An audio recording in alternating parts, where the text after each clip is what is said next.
Bonjour à toi. Je suis Gabrielle Lynn Ouellette, chorologue, thérapeute de l'âme. En fait, pour ceux qui ne me connaissent pas, une chorologue, je travaille en relation d'aide, vraiment dans la conscience, et thérapeute de l'âme. Le mot le dit, vraiment travailler avec les âmes, tout d'abord avec la mienne. Aujourd'hui, je voudrais vous faire une capsule sur comment suivre son cœur. Comment vous faites ça, suivre votre cœur, vous, chaque jour? Parce que parfois, on s'oublie. Parfois même, on oublie vraiment qui est-ce qu'on est à l'intérieur de soi. Fait que le petit truc que je voudrais vous emmener aujourd'hui, c'est vraiment d'être dans l'instant présent. Puis quand on est dans l'instant présent, on peut s'analyser. On peut analyser les facettes de nous. C'est-à-dire, est-ce que je suis dans mes émotions? Est-ce que je suis dans ma tête? C'est des questions à se poser. Parce que quand on ne le sait pas, on ne peut pas suivre son cœur.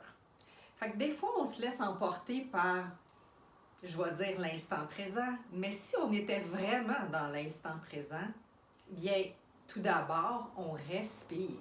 Hein? Quand on respire, ventre, thorax, poumon, et 3 grandes respirations fait totalement la différence parce que pour être dans son cœur, on doit habiter notre corps. Ben oui, vous savez que je suis une spécialiste au niveau énergétique puis de flyer plus haut, mais non, c'est ici maintenant qu'on est incarné. Donc, effectivement, oui, on est branché en haut, mais c'est habiter son corps aussi. Fait que pour suivre son cœur, ben oui, on respire. On respire parce que dans le fond, le passé, ça fait partie du passé. Le futur, on n'est pas encore là, mais on le détermine. Fait que quand on est dans l'instant présent, on peut être à l'écoute de soi. Et à l'écoute de soi, c'est vraiment parfois, pour certains, dans la subtilité des choses. Et la subtilité des choses, c'est notre cœur. Écouter son cœur, comment moi je l'ai fait, vraiment il y a fort longtemps. Quand j'ai décidé de faire un travail de conscience, il fallait bien que je sache si j'étais dans mon cœur ou pas. Fait que j'ai mis en pratique quelques petites choses. Comme je vous ai dit un petit peu plus tôt, quand je voulais prendre une décision, je me demandais, est-ce que je suis dans ma tête? Est-ce que je suis dans mes émotions? Ou je prenais 3 grandes respirations, je me centrais au niveau de mon chakra du cœur. Et à ce moment-là, mes décisions étaient différentes. Fait que donc, c'est de s'arrêter, je m'arrêtais, je respirais et je me demandais dans quelles circonstances que j'étais. Bon, un autre petit truc que j'ai bien aimé, c'est l'ouverture de notre chakra du cœur.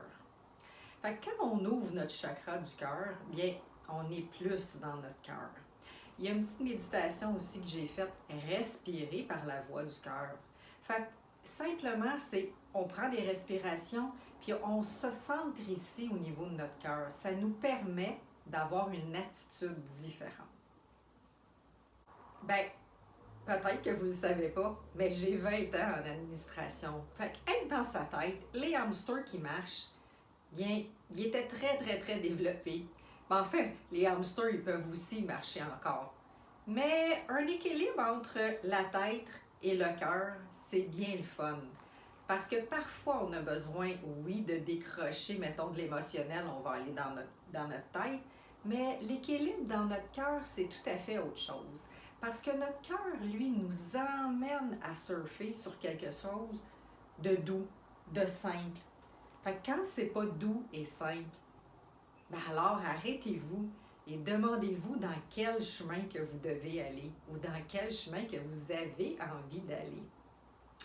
Bon, peut-être que mes mots se disent faciles, mais dites-vous bien que j'ai fait le chemin puis que ça m'arrive parfois aussi de m'arrêter et de me demander je me sens pas super bien dans cette situation-là, à ce moment-là, je prends un autre chemin.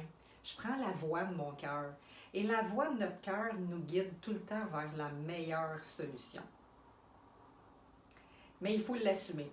Et ça, notre ego, il est bien fort à ne pas vouloir l'assumer. Fait que j'espère que cette petite capsule-là de comment habiter notre cœur, moi j'aime ça aussi, me redéposer dans mon cœur. Fait que quand on se redépose dans notre cœur, nos attitudes sont différentes, nos choix sont différents aussi.